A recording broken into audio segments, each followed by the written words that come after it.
देख रहे हैं पवर न्यूज भारत। తర్వలో సరికొత్తగా చిన్నారులకు బాలం అడుగుతాం మంత్రి సీతక్క.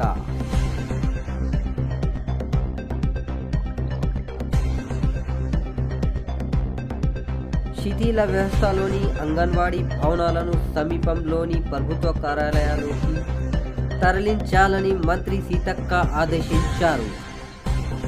అంగన్వాడీ బలోపేతానికి ముందుకొచ్చే స్వచ్ఛదాన సంస్థ సహకారం కోసం ఆన్లైన్ పోర్టల్ అందుబాటులోకి తేవాలని సూచించారు.